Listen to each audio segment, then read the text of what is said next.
Welcome. This is Soothing Whispers ASMR. As always, if there are any sounds or words you would like to hear me perform, please leave them below in the comments.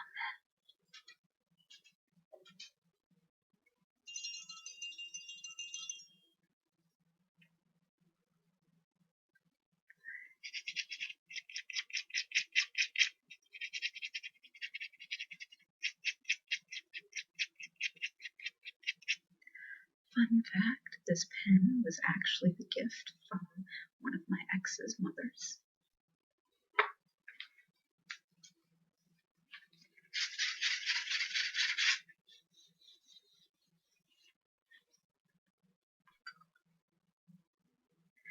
Tonight, I thought we could enjoy the old classic, The Golden Goose.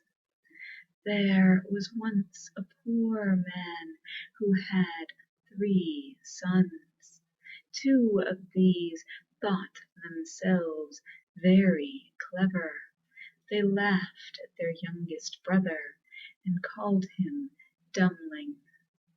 One day the father told the oldest son to go out into the forest and cut wood.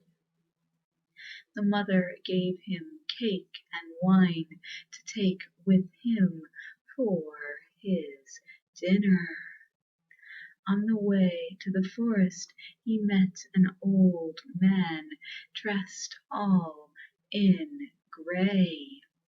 "Give me cake from your basket and drink from your bottle," said the old man. "I am hungry and thirsty." But the youth said, "What, give you my cake and wine? I have no more than I want myself." With these words he went on into the forest.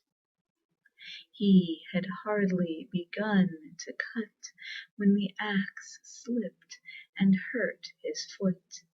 Home he went, groaning with pain. On the way the grey man passed him and smiled.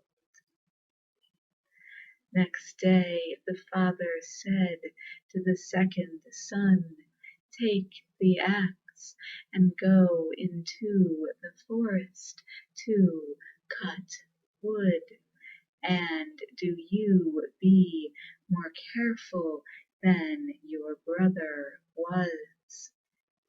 His mother gave him also some cake and a bottle of wine. As he entered the woods, the little grey man met him and begged for a piece of cake and a drop of wine. But the second brother answered as rudely as the first, "What you ask for I want for myself. I will give you nothing, so out of my way." He left the little old man standing in the road and walked on. Then he began to cut wood, but he had hardly made 2 strokes when the axe slipped and hurt his leg. Home he limped in great pain. On the way he met the little grey man, who smiled as he passed. Then Dummling went to his father and said, "Father, let me go and cut wood in the forest."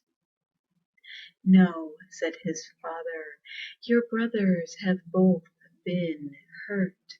You are not so wise as they, and would fare worse. But Dummling begged so hard that at last his father said, "Go then, if you must. No doubt you will get hurt or killed, but that will be your own fault." His mother gave him a crust of bread and a bottle of sour milk for his dinner. He went on singing a merry song until he reached the woods. There the little gray man met him and said, "Give me a piece of your bread and a drink of your milk. I am hungry and thirsty." "Alas," said Dummling, "my bread is only a stale crust, and my milk is sour, but if you are as hungry and thirsty as I am, even they will taste good. Let us sit down here and eat and drink together." They sat down, and Dummling opened his basket. Lo, the bread and milk were changed into cake and wine of the best. They both ate their fill. Then the little gray man said, "Because you are kind-hearted and shared with me your food and drink, I will give you good luck. There stands an old tree. Cut it down and take what you find at the root." Then the old man went away. Dummling set to work and soon cut down the tree. It was hollow, and at the root was a goose with feathers of pure gold. He took it in his arms. As it was now late, instead of going home, he went to an inn to pass the night. The landlord had 3 daughters who looked at the goose with longing eyes. Each said to herself, "What beautiful golden feathers! I should like to have a few." When Dummling went out of the room, the eldest daughter said, "Now is my time." She went up to the bird and took hold of its right wing, but she could not pull out a feather, nor could she take her hand away. Soon the second daughter came in and said, "I, too, will have some of these golden feathers." As she put out her hand to the bird, she touched her sister's dress. Then she, too, stuck fast. Try as they would, neither could get free. Now in came the third sister. keep away," screamed the other two. "Oh, do not come near this golden goose." But she could see no reason for their words. Since they were there, why should she keep away? Did they wish to take all the golden feathers and leave her none? She made a spring forward. She touched her second sister's hand, put out to stop her. She too stuck fast, and there stood the three without power to move. In the morning, Dummling took the goose on his arm and started homeward. He did not turn to look at the three girls who followed him. As he walked quickly, they had to run. Now he turned to the right, and to the right they went. Now he changed his goose to the left arm, and to the left they whirled. They had not gone far in this strange way when they met the parson. "Shame on you, bold girls," he cried. "Why do you run after this young man? Go home, all of you." He put his hand on the youngest to pull her back, but he had no power to take it away. Like the others, he had to follow the Golden Goose. Just then the clerk came out of the church door. He saw the parson running behind the girls, and he cried, "Sir, sir, what are you doing at the heels of those silly girls? Come back, come back, the people are waiting for you at the church." As the parson did not stop, the clerk ran after and caught hold of him. His hand stuck fast like the others, and now there were 5 trotting along, one behind the other. On the road they met 2 farmers with hoes on their shoulders.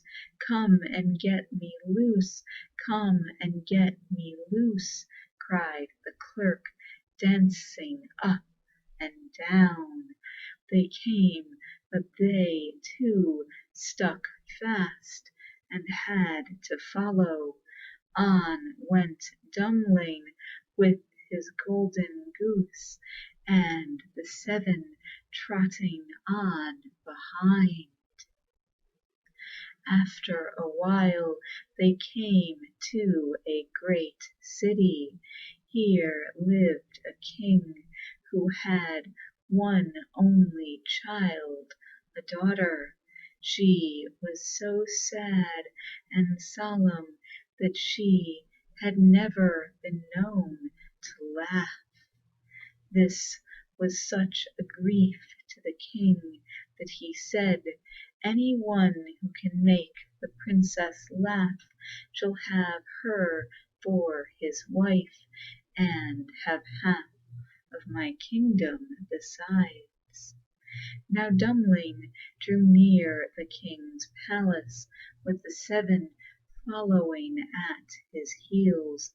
The goose was squawking, the girls were crying and laughing, the parson was groaning, the clerk was scolding, and the farmers were bawling. Straight in a row they trotted behind Dummling. He moved the goose, and they whirled about like the tail of a comet. It was such a strange sight that the princess began to laugh. She laughed until tears came, and she had to hold her sides. And so Dummling had the princess for his bride, and half of the kingdom for his own. That was quite a silly tale, don't you think? I do have to take issue with a recurring theme in many of these tales that I've read. They always have someone come and ask for something. They are told no by several people. These people are then often punished, and the The one person who says yes is richly rewarded. These tales construe the act of saying no as being rude or unkind, and it is of value for people, particularly children, to learn how to say no, to learn that there are people who will ask them for things they don't want to give, and that they have a right to turn down these requests. So, a little bit of wisdom there, although, again, it conflicts with the fairy tales. So, what do I know about it?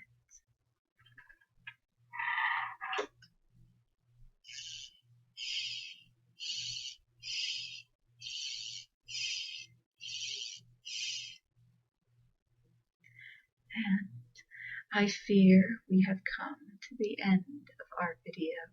So, as always, I wish you a wonderful day and a wonderful night.